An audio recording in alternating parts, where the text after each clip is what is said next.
Bonjour à tous et bienvenue dans un nouvel épisode des trophées bâtisseurs responsables de la Fédération française du bâtiment. Aujourd'hui, je suis à Bayonne, dans les Pyrénées-Atlantiques, pour découvrir l'entreprise Zamora. C'est le coup de cœur du jury et j'ai rendez-vous avec Jacques.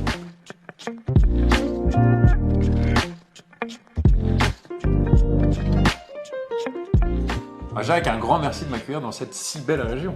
Bienvenue Alexandre, bienvenue à Bayonne, capitale du labour. Mais pour nous, c'est un peu la capitale du monde. Ah oui, oh bah oui, j'imagine. Mais bien sûr.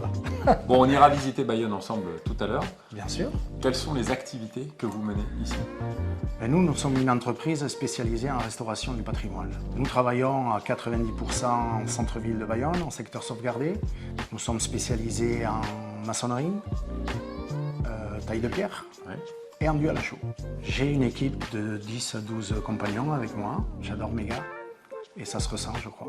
Alors on va découvrir tout au long de cette journée l'ensemble de vos actions RSE et plus particulièrement une action qui vous a permis de remporter ce trophée puisque vous êtes des maçons à vélo et ça c'est pas commun.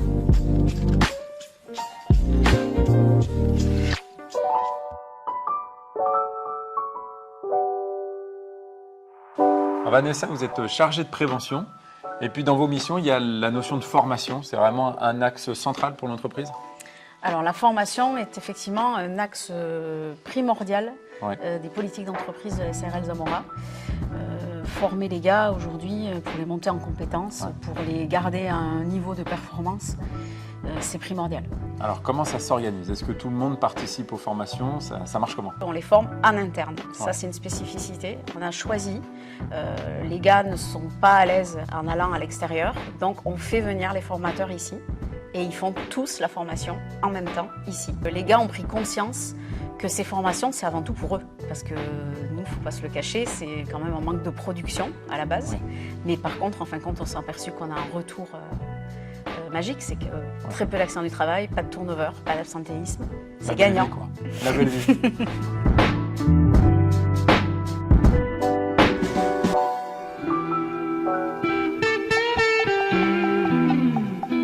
Alors César, on se retrouve sur le deuxième site de l'entreprise. Qu'est-ce qu'on fait ici? Alors ici, on s'occupe de tout ce qui est taille de pierre pour les chantiers, tout ce qui est moulure, balcon, dallage, pierre d'angle. Alors pour tout ça, vous avez utilisé notamment cette machine. Elle sert à quoi cette machine précisément? Cette machine, c'est une débiteuse semi-numérique qui nous sert justement à découper toutes les pierres que j'ai besoin, de tout type de pierres pour les chantiers. Alors l'inconvénient de ce genre de machine, c'est que ça utilise pas mal d'eau. Je crois que vous avez mis des choses en place pour justement limiter. C'est ça, énormément d'eau ça consomme. On a mis un système en place, un récupérateur d'eau. D'accord. Qui filtre aussi les boues. Parce que vu qu'on découpe de la pierre, il y a forcément de la poussière qui se mêle à l'eau. Du coup, on a mis un filtre en place avec un récupérateur d'eau et un circuit fermé qui recycle tout le temps la même. Vous économisez combien de quantité d'eau? À peu près 90% d'eau. Ah oui, quand même.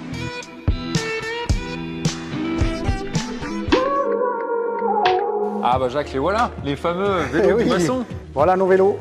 Alors voilà nos premiers achats. En 2019, quand on a déménagé dans ce nouveau dépôt, on s'est rendu compte qu'on avait des problématiques pour nous garer. On perdait du temps, mes gars perdaient du temps le soir dans les bouchons. Un jour, comme ça, je leur ai dit un lundi matin, mes gars, j'ai eu une idée de génie.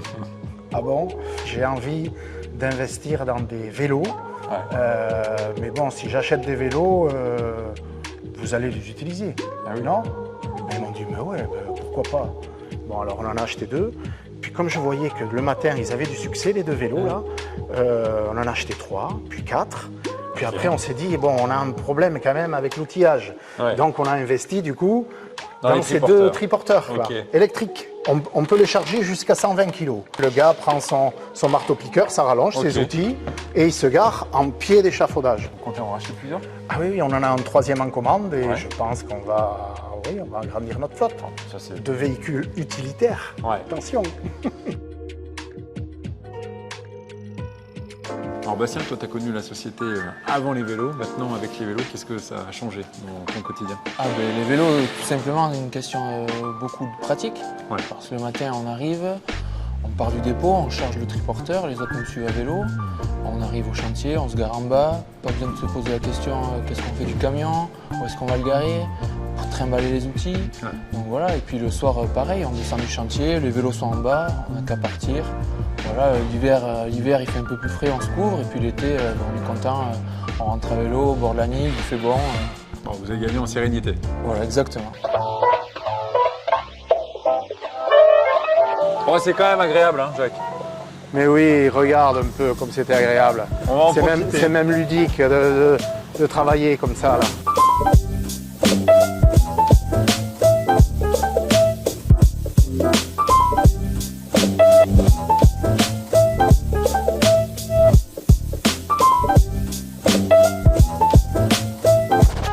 Maintenant que je vous connais un peu mieux, Jacques, moi j'ai quand même l'impression que ce qui compte pour vous, c'est aussi la transmission. Quand on fait un métier qu'on aime, on veut le transmettre. On fait des métiers nobles, magnifiques. Ouais. Ce patrimoine nous regarde, voilà, nous attend, nos savoir-faire, il faut surtout les transmettre. Donc les jeunes, venez nous voir, venez dans nos métiers. Je pense que vous les avez convaincus, hein, Jacques. Merci pour cette visite. Merci à vous, Alexandre. J'espère qu'on se recroisera. Hein. Ben, j'espère bien, Bon. bien. Allez, À bientôt. on rentre? Allez, au revoir.